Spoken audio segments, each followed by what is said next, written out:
Welcome to News Bubble. I'm Justin Lamb, and I'm not wearing shoes. Put some shoes on! No shoes.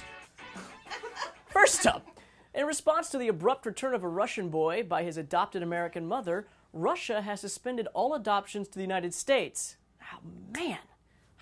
Now I have to go back to testing my homemade vaccines on defenseless animals. Really messes my week up. A dead man has been elected mayor of Tracy City, Tennessee. His campaign focused on education reform and brains. Marines in Afghanistan have begun paying farmers to destroy their crops of opium in an effort to undercut al-Qaeda funding.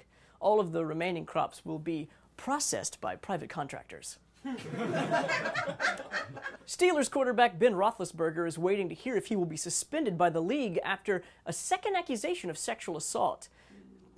Despite the distraction, though, Ben says he just wants to focus on tearing the competition's panties off and forcing his way into the postseason. A Texas school district brought back paddling at the request of parents. It was so successful, they also want to bring back segregation.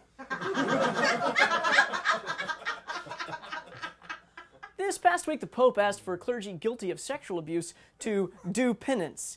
In related news, has anyone seen Penance?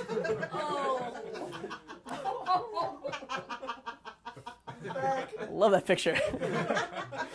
The White House this past week was furious after CBS News published a rumor that potential Supreme Court nominee Elena Kagan was a lesbian. See, I think they should be more worried about the rumor that she's the love child of John Lovitz and British comedian David Mitchell. Right? I mean, look at this! This one really freaks me out because it's just... Due to signal interference concerns, Israel has issued a countrywide ban on the Apple iPad, unless it's kosher. Ash from Eyjafjallajökull, a volcano in Iceland, has shut down airports across Europe. Geologists are concerned the eruptions might trigger the neighboring volcano, Ned.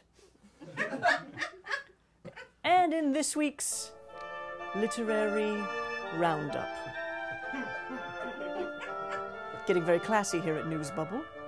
A Canadian woman has published a book of Braille pornography. These are the real images. We didn't make these up. Cruelly, reading the book, though, requires both hands.